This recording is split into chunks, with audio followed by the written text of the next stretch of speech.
Hello বন্ধুরা, মোহনার দিকের আরও একটি নতুন ব্লগে তোমাদেরকে অনেক অনেক স্বাগত। আর আজকে দেখো আকাশটা বেশ পরিষ্কার, আর আজকে হচ্ছে শনিবার। হ্যাঁ, শনিবারের ভিডিও এটা। তো সকাল সকাল উঠে দেখো স্নান করে তারপরে পুজোটা সেরে নিয়েছি। আর এটা আমার অনেক দিনের অভ্যেস। হ্যাঁ, পুজোটা সকালে না করে নিলে আমার ঠিক মানে দিনটা ঠিকঠাক যায় না। তো তারপরে দেখো এই যে অর্ডার করেছিল ছেলে এইসব বিস্কিট আছে, চকলেট আছে, তারপরে কোল্ড ড্রিঙ্কস। হ্যাঁ, এগুলো তো মানে ওদের লাগেই। হ্যাঁ, তো দেখো তারপরে পনিরটা অর্ডার করেছিল, যেহেতু শনিবার, তো শনিবার দিন একটু পনিরটা রান্না বেশিরভাগ করাই হয়। পোস্তও করা হয় মাঝে সাঝে, তবে পনিরটাও করা হয়। তো পনিরটা সেই জন্য অর্ডার করেছিল। তো দেখো খুব তাড়াতাড়ি 10 মিনিটের মধ্যেই দিয়ে চলে গেছে। তারপর তো জল খাবার টাবার খেয়ে নিয়ে তারপরে আমরা এই যে দেখো আমি সমস্ত রান্নার জিনিসপত্র সমস্ত রেডি করছি। অন্য সময় যেমন মেয়ে আসে আমার সাথে, তখন হয়তো মেয়েও একটু হাতে হাতে করে দেয়। আর এখন যেহেতু আমি একা একাই এসেছি, আর শিউলিও বাড়িতে নেই, শিউলি বাড়ি থাকলে হয়তো ও একটু হাতে হাতে করে দেয় অফিস যাওয়ার আগে। এবারে যাই হোক, তারপরে যে দেখো আমি এখানে সজনে ডাঁটা দিয়ে আলু দিয়ে একটু ঝোল ঝোল করছি, ডাল আর বানাচ্ছি না। হ্যাঁ, আর দুজনের জন্য কি বলো তো, ডাল বানাবো তো ডাল সেই রয়ে যায় ফ্রিজে, আর বারবার মানে ঠান্ডা ডালটা খেতে আর ভালো লাগে না তখন। সেই জন্য সজনে ডাঁটা দিয়ে আলু দিয়ে একটু এরকম গায়ে গায়ে করলে না, এটা খেতে বেশ ভালো লাগে। আর আমার আবার সজনে ডাঁটাটা ভীষণ পছন্দের জিনিস। হ্যাঁ, তো দেখো বেশ কষিয়ে ভালো করে এই রান্নাটা করলে না, মানে কি বলবো, এটা আবার আমাদের রিকসোনাও ভীষণ পছন্দ করে। আর এখানে এসেও সে আমার রিকসোনার কথাই আসছে, কারণ কি বলো তো, সেই মানে ছোটোবেলা থেকে বড় করেছি তো। হ্যাঁ, ওকে ছেড়ে মানে থাকতে ভীষণ কষ্ট হয়। তারপরে দেখো ডাঁটার তরকারিটা তো নামিয়ে দিলাম, তারপরে এখানে আলু পটলটা বসিয়ে দিচ্ছি। আর নিরামিষ দিন মানেই হচ্ছে অনেক রকমের রান্নাবান্না আমাদের বাড়িতে, ওটা চলেই। আর সব দিনই ওটা হয়। তার মধ্যে থাকে আবার ভাজাভাজিও হতো আগে, যেমন অনেক বেশি। আর যেহেতু দুজনই আছি, ওই জন্য আর আমি খুব বেশি ভাজাভাজিটা আর করছি না। এই আলু পটলের তরকারিটা বসাচ্ছি। আর ওর বাবা যখন ছিল তখন তো এমনিতেই কি বলো তো, উচ্ছে ভাজা, তারপরে শাকটা, এগুলো মানে মোটামুটি থাকতোই প্রত্যেক দিনের খাবারে। হ্যাঁ, যেহেতু আলুটা খেত না, তো সেই জন্য সবজির ওপরই জোর দিতে হতো। তো সেই জন্য এই ধরনের মানে অনেক রকমের তরকারি করা, এটা আমার কোনো ব্যাপার না, এটা আমার ভালোই লাগে করতে। আর এমনিতেই আমার কি বলো তো, অনেক রকমের রান্না করে খাওয়াতে সবাইকে খুব ভালো লাগে। আর তো দেখো আলু পটলটার মধ্যে নুন হলুদ সমস্ত দিয়ে একটু ভাজা ভাজা করছি। হ্যাঁ, আমি সবসময় কি বলো তো, মানুষের সাথে সবসময় মানে ভালোভাবে মানে মানুষকে আমি আন্তরিকতার সাথেই সবাইকে খাওয়াই, তারপরে ভালোবাসি। কিন্তু মানে আমি আমার কপালটা এমনই জানো, আমি দেখেছি আমি হয়তো 100% দিয়ে যাদেরকে মানে ভালোবাসি, হ্যাঁ, কোনো খাদ নেই সেই ভালোবাসায়, কিন্তু মানে যখন ঘুরিয়ে দেওয়ার সময় তখন দেখি যে যেন মানে 50%ও কেউ আর ফিরিয়ে দিচ্ছে না। তা নিয়ে আমার কোনো দুঃখ নেই। হ্যাঁ, কি বলো তো, আমি আমারটা যেন ঠিকঠাক করতে পারি, এটাই আমি সব সময় চাই। হ্যাঁ, এবারে দেখো সবার ভাবনাটা তো এক নয়, সবাই আমাকে কী ভাবে সেটা তো মানে আমি কারোর ভাবনাটা তো চেঞ্জ করে দিতে পারবো না। হ্যাঁ, সেই জন্য কি বলো তো, মানে এরকম হয় আর কি, আমার সাথেই হয় বেশি। তো হয়তো বা আমার সাথে নয়, অনেকের সাথেই হয়। হ্যাঁ, তো আমি আজকে মানে তোমাদের সাথে শেয়ার করছি। আর ছোটোবেলা থেকে দেখেছি মানে বাবার মানে শিক্ষাটা আমি দেখতাম। এই যে দেখো, আর এই যে বাটার পনির বানাবো বলে আমি এখানে বাটার দিয়ে রান্নাটা করছি।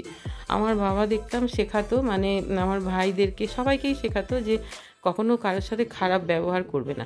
আর আমার ভাইদেরকে শেখাতো যে তুমি যত উঁচু পদেই থাকো না কেন, মানে নিচের তলার কর্মীদের সাথে কোনো রকম খারাপ ব্যবহার যেন একদম করবে না।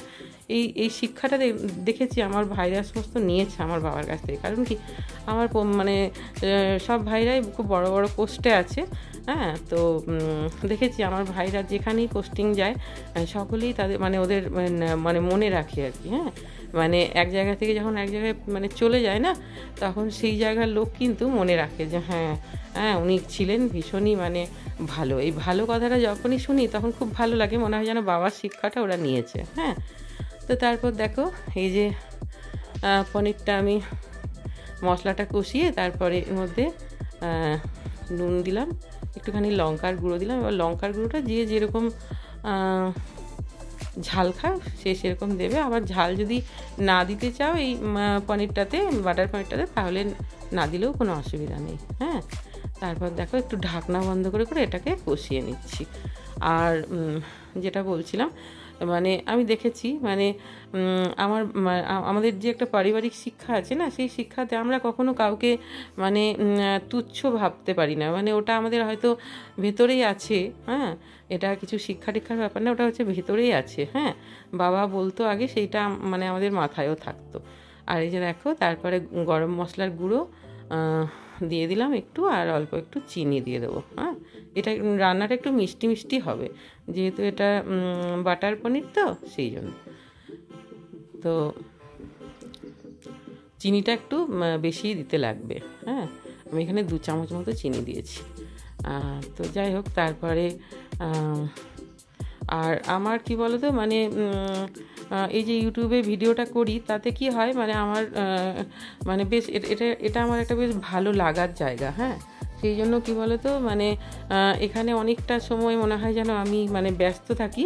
ওতে কি হয়, অনেক কিছু ভুলে থাকাও যায় আর ভালোও থাকা যায়। হ্যাঁ, এবারে দেখো ভালোটা কি বলো তো, তোমাকে কেউ রাখবে না, ভালোটা তোমাকে নিজেকেই থাকতে হবে। হ্যাঁ, নিজের ভালো থাকাটা সবসময় নিজেকেই মানে থাকতে হবে, তোমাকে কিন্তু কেউ ভালো রাখবে না।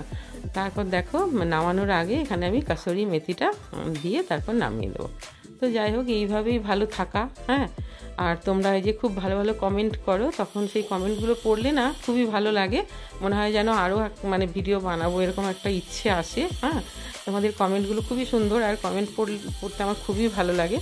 হ্যাঁ, আর ক্রিয়েটিভ কিছু করতে তো সবারই ভালো লাগে। হ্যাঁ, আর আমি একটু ওই ধরনেরই, সবসময় কিছু একটা করব এরকম একটা ভাবনা আমার আছেই। হ্যাঁ, তো তারপর দেখো